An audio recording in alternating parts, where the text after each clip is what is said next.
students, this is Dr. Deepmala, Assistant Professor Mathematics, MLN College, Yamunanagar. Students, हम moments का ही chapter कर रहे थे। सो इस वीडियो में हमारा जो टॉपिक रहेगा वो है पहले explanation of divergence theorem, proof of the theorem and then questions based on the divergence theorem. So सबसे पहले वर्गेनेंस थ्योरम की statement. So according to Vergennes theorem, the algebraic sum of moments of two coplanar forces, अभी हम two coplanar forces के लिए करेंगे इसको, फिर हम इसको जनरलाइज करेंगे। और coplanar forces भी इस तरह से लेने हैं, वो forces जो कपल ना बना रहे हो, acting on the rigid body about any point in their plane is equal to moment of their resultant about that point। Means अगर आप किन्हीं दो कोप्लानर फोर्सेस की अल्जेब्राइक सम करें मोमेंट्स निकाल के और रिजल्टेंट की मोमेंट निकाले किसी फिक्स पॉइंट के अबाउट, तो वो जो अल्जेब्राइक सम था वो किसके इक्वल होगा? Equal to the moment of the resultant about the fix point, the same point. ठीक है, चाहे आप सबकी अलग अलग मोमेंट्स निकाल के उनको सम करो, चाहे आप सारे फोर्सेस का एक रिजल्टेंट निकाल लो और उसकी मोमेंट निकाल लो, one and the same thing, आपके पास सेम ही रिजल्ट आएगा। अब लेट अस प्रूव। अब प्रूव करने के लिए कोप्लानर फोर्सेस टू टाइप के हो सकते हैं, या तो वो इंटरसेक्टिंग होंगे या वो पैरेलल होंगे। तो सबसे पहले I will consider the case when the case two forces are intersecting forces. So case one, proof of the theorem. Case 1, the forces are intersecting.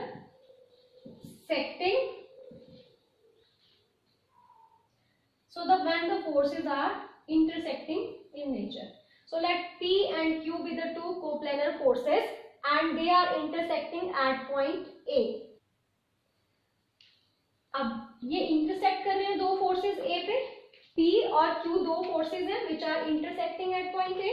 ठीक है, अब ये दो फोर्सेस हैं तो इनका कुछ रिजल्टेंट भी होगा। Using parallelogram law of forces तो आप इनका रिजल्टेंट फाइंड आउट कर सकते हैं। Let R be the resultant passing through the in between P and Q, this is resultant R. अब उसके बाद हमने क्या करना है? मोमेंट्स लेनी है और हमने ये प्रूव करना है कि अगर हम किसी भी पॉइंट के about moment, let us say the point O is the fixed point, अगर मैं मोमेंट P की लूं अबाउट पॉइंट O, Q की ले अबाउट पॉइंट O और उन दोनों का सम करूं, वो एग्जैक्टली किसके इक्वल आना चाहिए? Moment of the resultant force about point O। So ये हम प्रूव करेंगे। अब उसके लिए मैंने फिक्स पॉइंट लिया O, OA को ज्वाइन किया और AX को परपेंडिकुलर ड्रॉ किया। So OA is perpendicular to AX, this is the step one. उसके बाद क्योंकि हमें जब हम मोमेंट्स लेंगे P की O के लिए P फोर्स की अबाउट पॉइंट O, तो आपको परपेंडिकुलर डिस्टेंस चाहिए होगा। So I will draw perpendicular from O on this line of action of force P।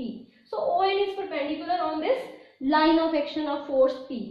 OL is perpendicular on line of action of R and OM is perpendicular on line of action of Q. So this is step 2. Next step, this angle is alpha.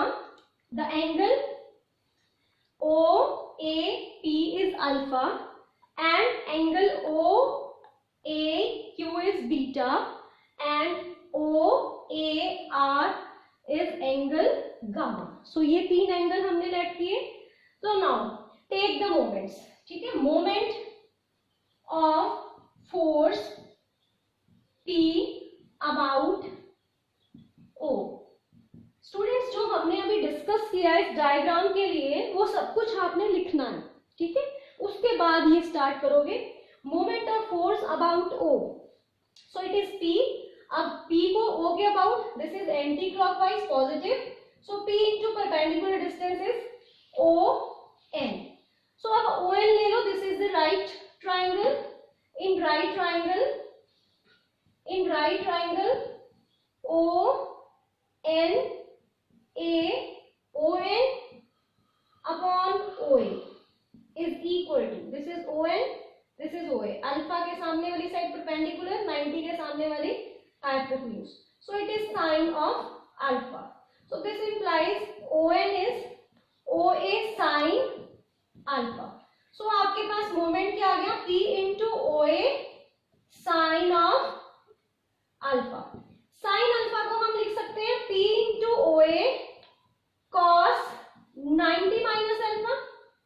अब देखो ये वाला angle alpha था, तो 90 minus angle 90 minus alpha कौन सा हुआ, ये वाला, क्योंकि टोटल एंगल 90 है ये, तो 90 माइनस अल्फा ये वाला एंगल हुआ.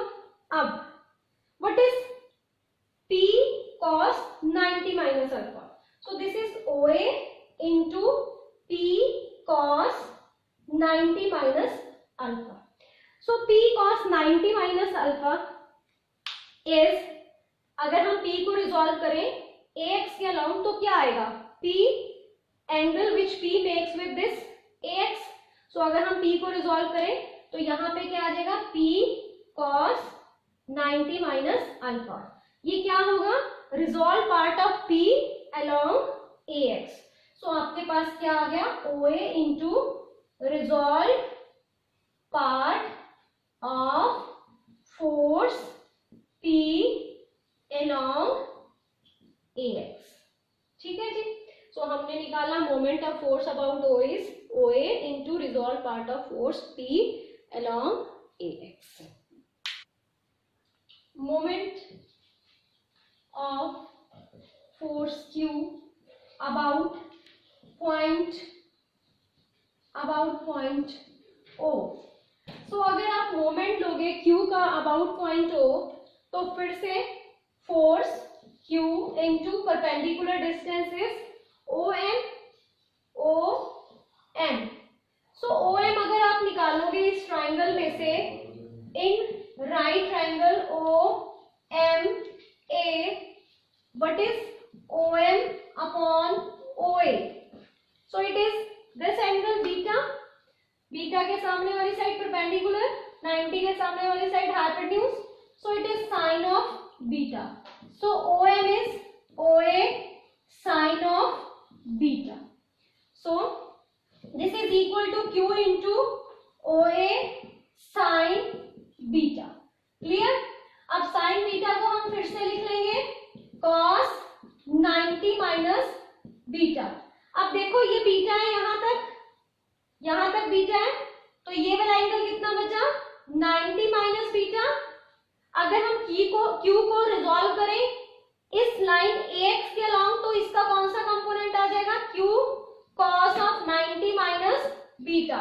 सो this is equal to Q cos 90 minus beta को हम लिख सकते हैं resolve part of Q along AX into OA. So we will get OA into resolve part of Q along AX. Clear? So आपके पास moment of Q about O आया, OA into resolve part of Q along AX, और moment of P about O आया, OA into resolve part of force P along AX. अब मैं अगर इन दोनों का अलजेब्राइक सम ले लूं, algebraic sum of moments of forces P and Q is about O is equal to OA into resolve part of force P and Q along AX. ठीक है, या इसको ऐड कर लो, प्लस अलजेब्राइक सम लेना है, तो it is resolve part of P along AX plus resolve part of force Q along AX. So theorem on resolve part, आपके पास अगर हम अलग अलग फोर्सेस का रिजॉल्व पार्ट लें एक डायरेक्शन में और उनको अलजेब्राइक सम लें, उनको ऐड करें, तो वो किसके इक्वल आएगा, resolve part of the resultant in the same direction. So this is equal to OA into resolve part of the resultant are along AX. Clear? So resolve part of R along AX. अब आप resolve part of resultant along AX लिखो. देखो ये angle gamma, तो ये वाला angle कितना हुआ AX के साथ 90 माइनस गामा। क्लियर? अब अगर R का रिजॉल्व पार्ट लिखना है AX के लॉन्ग तो क्या हो जाएगा R cos of the angle 90 minus gamma. So आपके पास ये आ गया resolve part of R along AX। अब रिजॉल्व पार्ट यहाँ पे क्या है R cos of 90 minus gamma. So लिख लो यहाँ पे, so it is R cos 90 minus gamma. So it is OA into R sin gamma. Clear? So अब अगर आप मोमेंट निकालो, let us take this as number 1। Now find the moment of R about point O. This is equal to force into perpendicular distances OL. So OL निकालो, this triangle, right triangle, in right triangle OL A OL upon OA is, this is OL, this is OA, angle दोनों के बीच में ये gamma, so it is sin of gamma. So OL is OA sin gamma. So आपके पास क्या आ गया R into OA sin of gamma. This has 2. तो आप देखो ये किसके इक्वल है exactly, this is equal to moment of R about O. So आप लिख लो, तो आपके पास क्या आ गया algebraic sum of moments of forces P and Q about O is equal to moment of resultant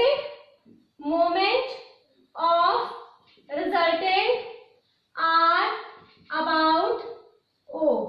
So this completes the first part of the theorem. अब next case है forces are parallel to each other. So like parallel forces. अब like parallel forces में students, let P and Q be the parallel forces, line of action of P and Q. Let us take a point O such that the line of action is perpendicular to these the parallel forces.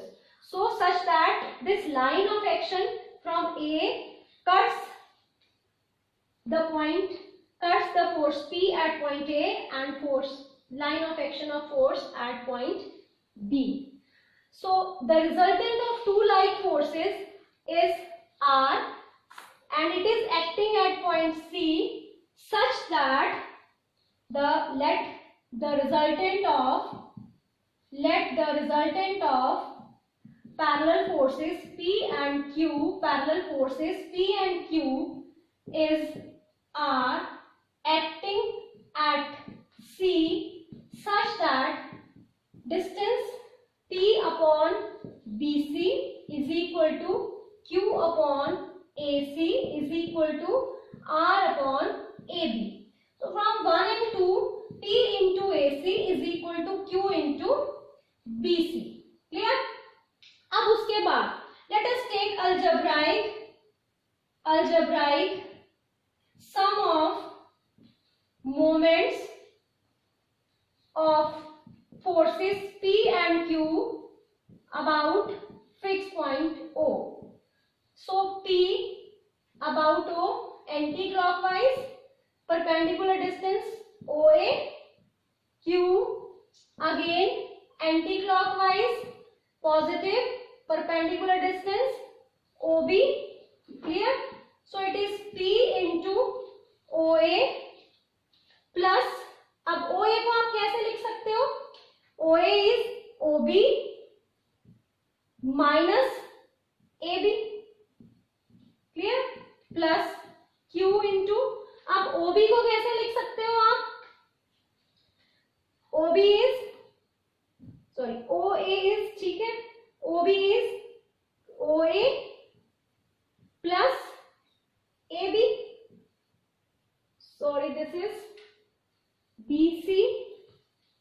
OB is, so OB is OC plus CB. ठीक है, अब हमने ये वाला जो result है ये यहाँ पे यूज करना है। तो देखो BC तो मेरा इन्वॉल्व हो गया Q के साथ, बट P के साथ AC इन्वॉल्व नहीं हुआ। इट मीन्स हमने OA को इन टर्म्स ऑफ AC लिखना है। तो AC के टर्म्स में OA कैसे लिखा जाएगा? OC minus AC। Clear? So आपके पास क्या आ जाएगा? P into OC minus P into AC plus Q into OC plus Q into CB और BC। अब देखो यहाँ पे PAC is equal to QBC। So PAC किसके इक्वल है? QBC के। So this cancels, so you are left with P plus Q into OC। And what is P plus Q? P plus Q is the resultant, so it is R into OC। और R into OC क्या है? अगर आप इसकी moment low R about point O, तो ये कितनी आएगी? R into perpendicular distance is OC। So this is equal to moment of resultant R about O. So this proves कि आपके पास algebraic sum of P and Q about O किसके equal आ गया? Moment of resultant R about O। अभी हमने किया था like parallel force discuss, अब हम करेंगे unlike parallel force discuss. Case 2 unlike parallel forces. So जब आपके पास P और Q अनलाइक पैरेलल फोर्सेस है, let P is greater than Q, let this is acting at A and B, so आपके पास जो रिजल्टेंट होगा वो आउटसाइड लाई करेगा, external, let this is at point C, और वो किसके इक्वल होगा? P माइनस Q के। तो let the resultant of forces P and Q is acting at point C such that P upon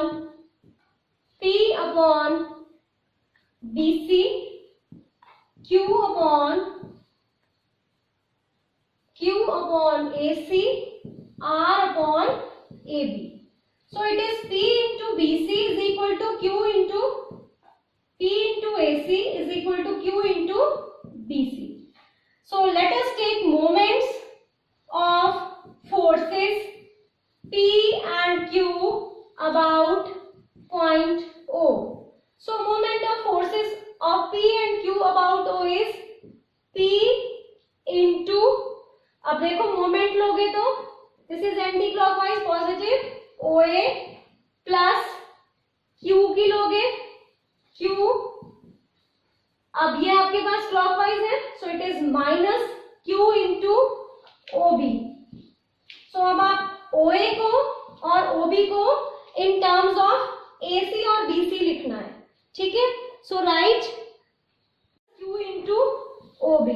so P को OA को in terms of AC, so OA क्या आ गया आपके पास इन टर्म्स ऑफ AC?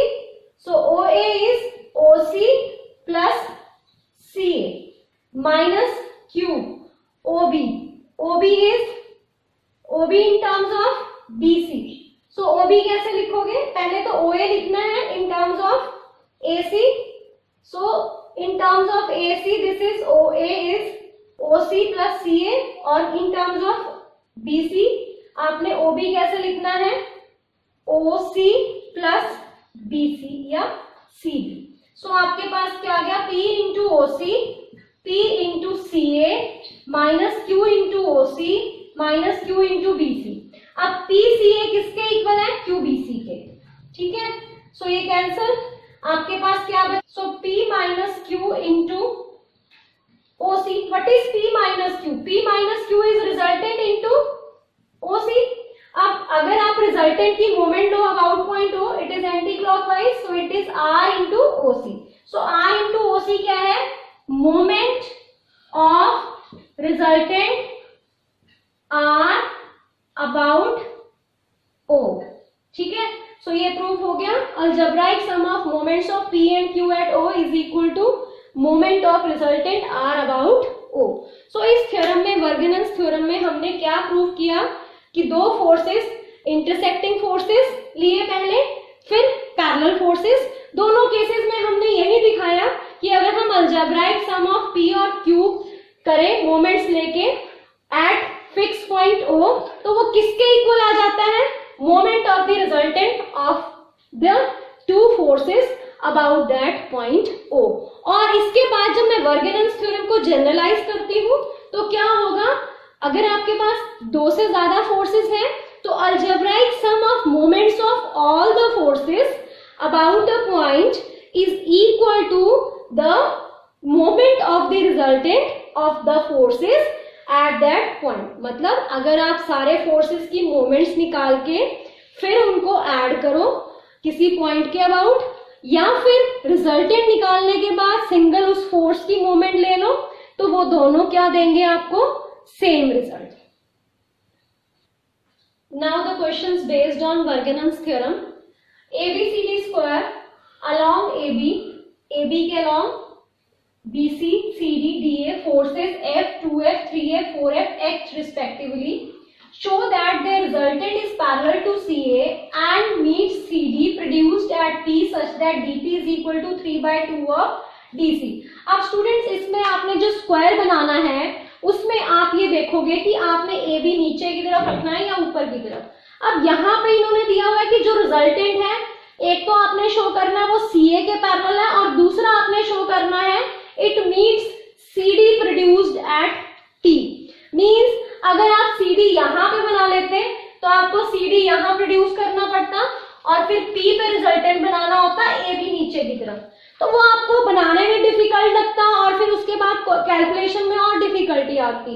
तो मैंने इसीलिए CD को आपका बेस बना लिया जिसके ऊपर आपने रिजल्टेंट को ड्रॉ करना है। तो जो रिजल्टेंट है वो मीट कर रहा है CD को एट पॉइंट P। ठीक है, so CD is produced at point P and resultant meets this at point P. So let R be the resultant. Let R be the resultant, making an angle theta. Making an angle theta with, let us say, with x-axis. या आप ले लो with CD. Either you write CD or you write x-axis.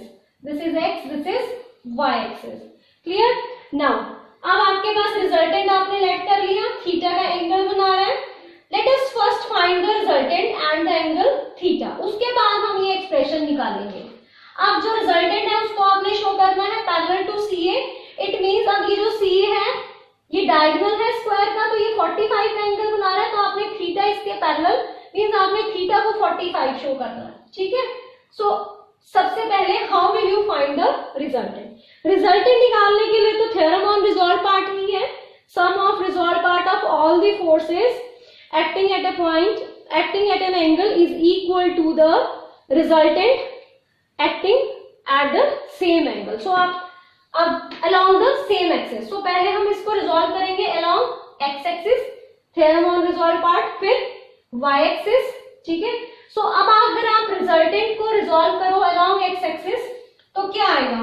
r cos theta लिख लो, resolving along x axis. Clear? So r cos theta is equal to अब 3f. Sum of theorem on resolve part says the resolve part of resultant along the direction is equal to algebraic sum of all the forces along that direction. So आपके पास along x axis ले रहे हैं हम, so 3f कितने का angle बना रहा है x axis के साथ? 0 का. ठीक है, 4f कितने का एंगल बना रहा है x axis के साथ? 90 का. 4f cos 90, f कितने का एंगल बना रहा है? 180, f cos 180 और 2f नीचे की तरफ है तो total angle is 270 plus 2f cos 270. So cos 0 is 1, cos 90 is 0, cos 180 is minus 1, cos 270 is 0. So it is 2f. Now resolving along y axis. So जब आप इसको y axis के along रिजॉल्व करोगे it is r sin theta is equal to, अब हमने क्या करना है, जहां जहां cos है वहां वहां sin रख देंगे, angle remains the same. So it is 3f sin 0, 4f sin 90 plus f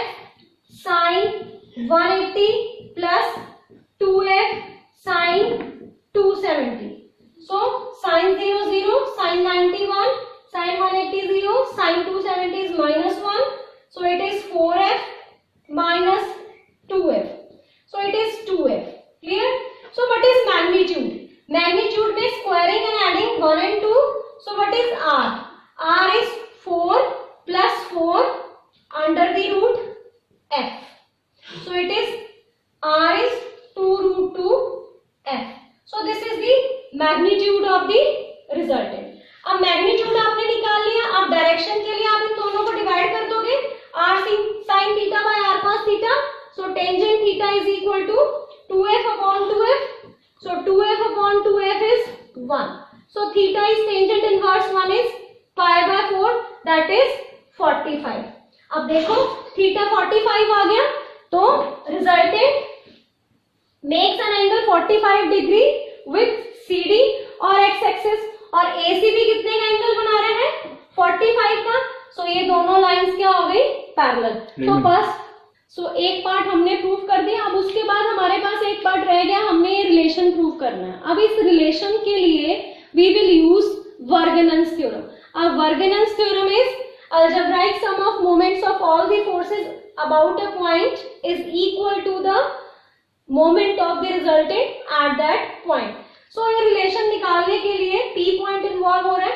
तो हम क्या कर रहे हैं, रिजल्टेंट जिस पॉइंट से पास कर रहे हैं उसको फिक्स पॉइंट बना लेते हैं, और we will apply Varignon's theorem for the point P. So applying Vergennes theorem for point P, algebraic sum of all the forces about P is equal to the moment of the resultant about P. So algebraic, apply Vergennes theorem, algebraic sum of moments of all forces about P is equal to moment of resultant about P. So moment of resultant about P, since resultant is passing through point P, तो moment of resultant about P तो 0 होगी. So पहले 3f की निकालो. अब 3f जो है उसका लाइन ऑफ एक्शन P से पास कर रहा है, तो इसकी मोमेंट भी 0 हो गई. अब 4f का देखो, 4f anti clockwise, sorry clockwise, so negative. So it is minus 4f into perpendicular distance is dv. So it is dv. अब f की देखो, it is anti-clockwise positive plus f into, अब देखो this is line of action of f, this is line of action of point P.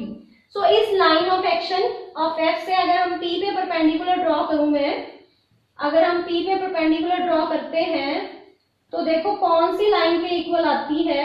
ये जो आपके पास line है ये एग्जैक्टली AD के इक्वल आएगी. ठीक है, ये समझ आ रहा है. अगर मैं यहाँ से परपेंडिकुलर ड्रॉ करूं P के ऊपर तो ये दोनों लाइंस इक्वल.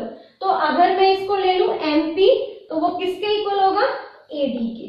क्लियर. तो मैं यहाँ सीधा AD लिख रही हूँ. अब आपने लेनी है 2f की. अब 2f फिर से एंटी क्लॉकवाइज. अब इस लाइन ऑफ एक्शन पे P से perpendicular distance is CP. Clear. 3f की तो 0 ही हो गई. Is equal to moment of resultant about P is also 0 because resultant passing through point P. So it is minus 4f into dp. अब dp क्योंकि question में involve है, so this remains as it is, plus f into AD. अब AD की जगह आपने क्या लाना है इन टर्म्स ऑफ DC. अब AD in terms of DC कैसे आएगा, साइड्स ऑफ स्क्वायर सारी इक्वल होती है, तो AD को आप CD के इक्वल लिख सकते हो. So write AD as DC plus 2f into CP. CP को हम CD या DC लिख लो प्लस DP. ठीक है. सो अगर आप DC इसको DP में ऐड करो तो CP बन जाएगा. This is equal to 0.